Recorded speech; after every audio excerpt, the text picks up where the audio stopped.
there was only 1/10 of a second covering the top 5 runners. Mark Scaife, that is a juicy prospect for us as we consider our racing for this afternoon and a couple of big sprint races for tomorrow. And just before your comment, a shout out there for the late and great Jason Richards. They still hold a special place in their hearts at Brad Jones Racing. We're going to see initial indications here. Will Brown does a 5.99. Remember, the fastest that we've seen so far this weekend is a 5.42 from Van Gisbergen yesterday afternoon. That cumulative time is a 5.33. Mostert comes up 18 spots to 9th with a 5.78. Back to Will Brown. Remembering that yesterday, much of the time on the racetrack in the 2 30-minute sessions was assigned to understanding car behaviour. That's Van Gisbergen in conversation with his engineer, Andrew Edwards. Minimum tyre pressure's been bumped up from 17 to 20 PSI and Will pops up in the 3rd spot. That has an impact on the available grip. It'll make the tyres slipperier over the longer journey. They needed to understand how that would affect the ongoing balance of the cars. It's a dramatic change in the feel and behaviour. 1 pound can make an enormous difference. Oh, absolutely, and that regulation from a minimum tyre pressure of 17 has gone up to 20 PSI, pounds per square inch. And the feel of that in the carcass of the tyre, the case construction makes it feel firmer. And it's done for reliability of the tyre. Dunlop suggested that this should be amended by Supercars, and that's what's happened for this weekend. It'll make a difference for sure in terms of its feel, but it'll make a difference in the races too in terms of tyre degradation. We always get excited. It's our job about who's at the top end of town. But remembering, it's an elimination qualifying process, Mark. Checkered flag, pit exit is closed. And those on the outer, you're pointing at them at the moment. Give us the roll call. Yeah, so at the moment, Percat has just been knocked off because Jake Kostecki's gone up to 18th. So Percat 21st, then Hazelwood, Smith, Slade, Ajada, Holdsworth, and Best. Well, there's 10 cars that I think are absolutely in contention for pole position this afternoon. So we're about to look now for another 10 cars to be dropped out of this segment of qualifying for Armour All pole position. Brodie Kostecki's done a nice job in Sector 1, quickly usurped by Scott Pye, who's now done the fastest time in Sector 1. Mostert, who's done a nice job in Sector 2. He's stalking his teammate into the final corner, a long, sweeping left-hander. A little bit of instability on the exit, snatching 3rd gear as quickly as he can, making another brake bias adjustment on the run. Personal best mid-sector for him. Where does he pop out at the control line?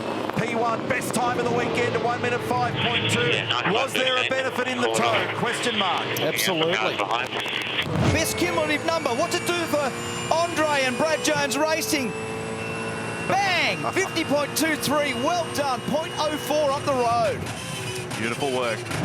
Heimgartner, Van Gisbergen, Davison, De Pasquale. Pye's done a mighty job. Winterbottom, his teammate. Forward the has local. come from the shade and absolutely blown everybody away into position 4. And that was a fine, fine performance by Andre Heimgartner to get in by 4/100ths of a second over Van Gisbergen. And this will be the benchmark. This will be interesting just to get a gauge of what the conditions are like and what sort of number do you need to get to be on pole position this afternoon. And David Reynolds is very, very good around here. You've spoken about his record, but the reason he is so good at this place is his braking technique. David Reynolds has done a great job. Yeah, we'll see where that puts us. Alistair's telling you about his gear shifts when he's driving down there. It might be a bit late for those gear shifts in the tuition stakes. 5.48, nice job. Stay on line for me. This is up. This is slightly up on David. So this is a very, very smart lap. If he can just get this thing onto the straight without too much oversteer, very nice. Beautiful throw by Mark Winterbottom. This might put him to the top. This is a very, very nice lap by Mark Winterbottom. 1 minute 5.3522 for Frosty. Beautiful job. The tradie entry, number 56, he was on the 2nd row of the grid, P3 in Western Australia. We were there a few months ago, and he did a great job, but things didn't work so well, and he's made a mistake down there at 1. Oh, my goodness. You know what? I'd rather see a young bloke do that than not try hard enough. Yep. And that is, you spoke about it earlier, the decision to when you put your foot on the brake at 270 kilometres an hour is very, very difficult to do. Too much understeer at the top of the hill there. He had a lot of steering lock, positive lock on the car for the whole of the left-hander. And this might be the difference between having a roaded tyre versus a green tyre. See Alistair McVeigh looking on there. Mark Winterbottom also looking on board. And this is going to be just under a 5.8, a 5.79. Into the left-hander in the final complex. Picks up the throttle very early. Stable in the rear. The gear shifted just the right time. Is Di Pasquale going to do something better than the 5.3 that Winterbottom achieved? And the answer across the control line is yes. A 1 minute 5.23. Great job, that's a great job. Thank you. You're being too much, thank you. And this is just a good, professional, solid lap by Bryce Ford. Just won't put him to the top, but again, tremendous effort to be in the top 10 anytime you're in this field. Great job, buddy. Great job there.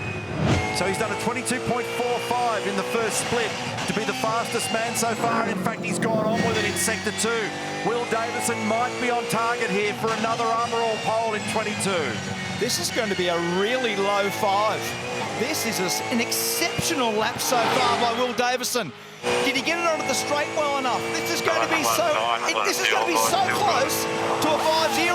A 4.95. Wow. A 4.95. Well done. That's a new record. The way that Davison's car did.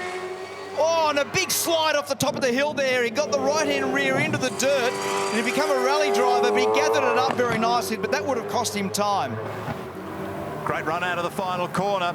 This will be a nail-biter to the flag. How close is Chaz going to get to the top end of town? Not quite. P4. Ken van Gisbergen beat a 4.95. The fastest lap ever of this place. Can he do it?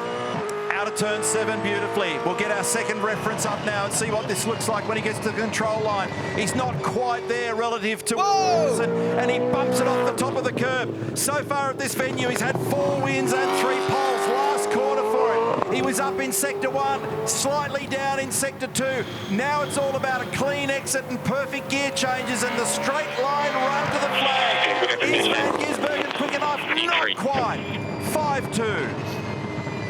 That was maximum attack for Van Gisbergen. Most of that will be from the hairpin. Yeah, couldn't quite get it turned there. It didn't turn well enough. And Will Davison, who's already been the qualifying benchmark of this year, I think is going to be able to secure another Armour All pole position.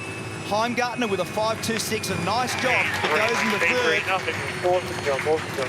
And it's better than Van Gisbergen. I mean, it's a tremendous job by the young Kiwi. It's a huge job, but this guy on screen has lifted the number to something extraordinary in very hot conditions, and he threw down an impossible task for just about everybody else.